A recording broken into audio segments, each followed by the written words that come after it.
Hello class.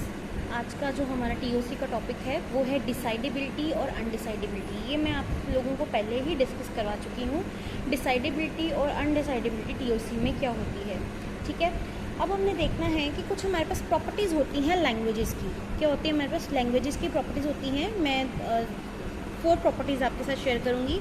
First is membership, second is infinite और finite, emptiness और एक equality, ठीक है। लैंग्वेज की मैंने आपको बताया था कि कुछ प्रॉपर्टीज़ होती हैं जिसके बेसिस पे हम ये डिसाइड करते हैं कि ये डिसाइडेबल है या फिर अनडिसाइडेबल, ठीक है। अब देखो, ये आपका सारे लैंग्वेजेस को मैंने कवर करवाया है कि अगर लैंग्वेज जो है वो रेगुलर है, क्या वो अगर मेंबरशिप में रेगुलर लैंग्वेजेस क्या डिसाइडेबल होती हैं या फिर अनडिसाइडेबल होती हैं, करके देखते हैं।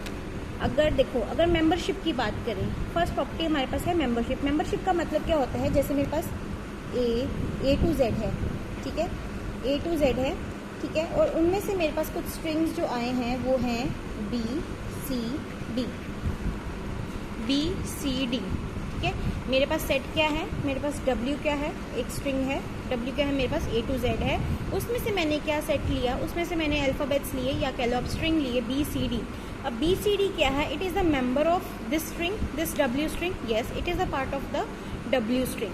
सो हम ये कह सकते हैं कि ये जो मैंने स्ट्रिंग्स लिए हैं ये डब्ल्यू स्ट्रिंग का मेंबर है या फिर कह लो उसका सबसेट है, ठीक है। अगर ये स्ट्रिंग मुझे रेगुलर लैंग्वेजेस की मशीन से पास करवाना है या फिर CFL की करवाना है, CSL, REC, रिकर्सिव या फिर रिकर्सिव एन्यूरेबल से करवाना है, तो क्या वो डिसाइडेबल होगा या फिर अनडिसाइडेबल होगा? अगर मैं बात करूं रेगुलर की, ठीक है, अगर मैं मेंबरशिप की प्रॉपर्टी रेगुलर की बात करूं तो वो क्या होगा? डिसाइडेबल होगा। वो कंटेक्स्ट फ्री लैंग्वेजेस के लिए भी डिसाइडेबल होगा, CSL के लिए भी डिसाइडेबल होगा, रिकर्सिव लैंग्वेजेस के लिए भी वो डिसाइडेबल होगा, बट रिकर्सिव एन्यूरेबल लैंग्वेजेस के लिए भी क्या होगा? अनडिसाइडेबल होगा। मेंबरशिप की जो प्रॉपर्टी है वो रिकर्सिव एन्यूरेबल के लिए क्या होती है? अनडिसाइडेबल होती है। Is that clear? नेक्स्ट आपके पास आती है इनफाइनाइट और फाइनाइट। सपोज मेरे पास जो स्ट्रिंग है वो इनफाइनाइट है। इनफाइनाइट मीन्स अनकाउंटेबल, ठीक है। इनफाइनाइट का मतलब क्या होता है? जिसकी कोई सीमा नहीं है या फिर वो काउंट नहीं हो सकती, ठीक है। अगर मैं रेगुलर में इनफाइनाइट स्ट्रिंग लेती हूँ तो क्या उसकी वो जो लैंग्वेज है वो डिसाइडेबल है या फिर अनडिसाइडेबल है? वो क्या है? डिसाइडेबल है। CFL के लिए भी इनफाइनाइट और फाइनाइट लैंग्वेजेस क्या है? डिसाइडेबल है। CSL के लिए भी क्या है? CSL रिकर्सिव लैंग्वेज और रिकर्सिव एन्यूरेबल लैंग्वेजेस के लिए क्या है? अनडिसाइडेबल है, ठीक है। अगर मेरे पास स्ट्रिंग है इनफाइनाइट और फाइनाइट, ठीक है, चाहे वो इनफाइनाइट स्ट्रिंग है चाहे वो फाइनाइट स्ट्रिंग है, ठीक है। अगर मेरे पास फाइनाइट स्ट्रिंग आती है या इनफाइनाइट स्ट्रिंग आती है कौन सी लैंग्वेजेस की? CSL रिकर्सिव लैंग्वेज या फिर रिकर्सिव एन्यूरेबल लैंग्वेजेस की, तो वो मेरे पास लैंग्वेज क्या होगी? वो डिसाइडेबल नहीं होगी, वो क्या होगी? अनडिसाइडेबल। अब आपको एक चीज़ क्लियर होनी चाहिए, डिसाइडेबल क्या होता है और अनडिसाइडेबल क्या होता है। डिसाइडेबल वो जो सॉल्व हो सके, जिसका सोल्यूशन है हमारे पास, जिसके एल्गोरिदम्स होते हैं। ऑब्वियस बात है, डिसाइडेबल वही होगा जिस प्रॉब्लम को सॉल्व करने के लिए कोई उसके मेथड्स हैं या कोई एल्गो प्रेजेंट है, that problem is we called as decidable. और अनडिसाइडेबल क्या है? हमारे पास कोई मेथड नहीं है, एग्जैक्ट मेथड नहीं है उसको उस प्रॉब्लम का सोल्यूशन लाने के लिए। वो लैंग्वेजेस क्या हो जाएगी? अनडिसाइडेबल, ठीक है। इनफाइनाइट और फाइनाइट के लिए पता चल गया। नेक्स्ट आता है हमारे पास एम्प्टीनेस। एम्प्टीनेस मतलब स्ट्रिंग क्या है? स्ट्रिंग क्या है?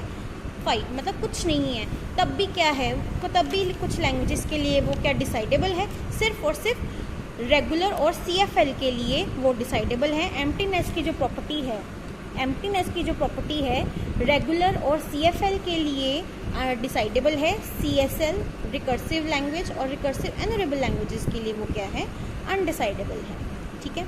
नेक्स्ट आती है प्रॉपर्टी इक्वालिटी की। इक्वालिटी मतलब मेरे पास 2 लैंग्वेजेस हैं, मेरे पास L1 लैंग्वेज है, उसमें मेरे पास 2 स्ट्रिंग्स दिए हुए हैं, ठीक है। मेरे पास L1 लैंग्वेज है और L2 लैंग्वेज है। अगर ये आपस में इक्वल है, अगर ये दोनों लैंग्वेजेस आपस में इक्वल हैं तो कौन सी लैंग्वेज डिसाइडेबल होगी और कौन सी लैंग्वेज अनडिसाइडेबल होगी? तो क्या होगी, अगर रेगुलर लैंग्वेजेस इक्वल आती हैं, अगर मैं 2 लैंग्वेजेस रेगुलर की लेती हूँ और वो इक्वलिटी है, इक्वल लैंग्वेजेस हैं, ठीक है, तो वो लैंग्वेज क्या होगी, डिसाइडेबल होगी। बाकी जितनी भी लैंग्वेज है वो क्या होगी, अनडिसाइडेबल होगी। अगर मैं CFL की 2 लैंग्वेजेस लेती हूँ तो वो क्या प्रॉपर्टी, वो क्या आ जाएगी मेरी, अनडिसाइडेबल। ठीक है, हो सकता है मेरी स्ट्रिंग एक्सेप्ट हो जाए, बट उससे हम ये डिसाइड नहीं कर सकते कि लैंग्वेज CFL है या कोई और है। ठीक है, हम जो भी कर रहे हैं हम ये डिसाइड करने के लिए ही कर रहे हैं ना कि अगर ये लैंग्वेज ये है तो ये वाली लैंग्वेज हो जाएगी। देखो, रेगुलर के लिए मैंने आपको पहले बताया था, रेगुलर के लिए ये रेगुलर है हमारे पास, रेगुलर के लिए हमारे पास होता है फाइनाइट ऑटोमेटा। ठीक है, उसके बाद हमारे पास CFL आता है, कंटेक्स्ट फ्री लैंग्वेज आता है। फिर उसके बाद हमारे पास आता है CSL, that is context sensitive language, जिसके लिए हम यूज़ करते हैं लीनियर बाउंड ऑटोमेटा। ठीक है, उसके लिए हम यूज़ करते हैं लीनियर बाउंड ऑटोमेटा। फिर उसके बाद आता है हमारे पास रिकर्सिव REC, रिकर्सिव, इसके लिए हम ऑब्वियसली हम ट्यूरिंग मशीन यूज़ करते हैं, और रिकर्सिव एनुरेबल के लिए भी हम ट्यूरिंग मशीन यूज़ करते हैं। रिकर्सिव एनुरेबल के लिए भी हम ट्यूरिंग मशीन यूज़ करते हैं। अब इसमें और इसमें आपको फ़र्क बताया हुआ है। रिकर्सिव क्या है, रिकर्सिव हमेशा मुझे या 2 स्टेट्स में रखेगा, एक्सेप्ट या फिर रिजेक्ट। रिकर्सिव एनुरेबल क्या होता है, ये कभी होल्ट नहीं होता है, नो होल्ट, ये होल्ट हो जाता है, ये होल्ट नहीं होता है, ये मुझे वेट में रखेगा, ये वेट में रखेगा डिसाइड करवाने में कि लैंग्वेज एक्सेप्ट होगी या फिर नहीं होगी, ये फ़र्क होता है। ठीक है, हर लैंग्वेज की आपको उसका ऑटोमेटो का पता होना चाहिए कि इस लैंग्वेज, जैसे रेगुलर के लिए फाइनाइट ऑटोमेटा, CSL के लिए linear bound automata, recursive language के लिए ट्यूरिंग मशीन, और रिकर्सिव एनुरेबल के लिए भी हम ट्यूरिंग मशीन यूज़ करते हैं। और ये लैंग्वेज की कुछ प्रॉपर्टीज़ होती हैं मेंबरशिप की, इनफाइनाइट, फाइनाइट, ठीक है, एम्प्टीनेस, इक्वलिटी, और हमें ये बताना होता है कि ये जो प्रॉपर्टीज़ होती हैं वो किस किस लैंग्वेज के लिए डिसाइडेबल हैं और किस किस लैंग्वेज के लिए अनडिसाइडेबल है, जो मैंने इस वीडियो में आपको क्लियर करवा दिया है। फिर भी कोई डाउट है, किसी भी तरह की दिक्कत है इस वीडियो में, पूछिएगा ज़रूर। Thank you so much.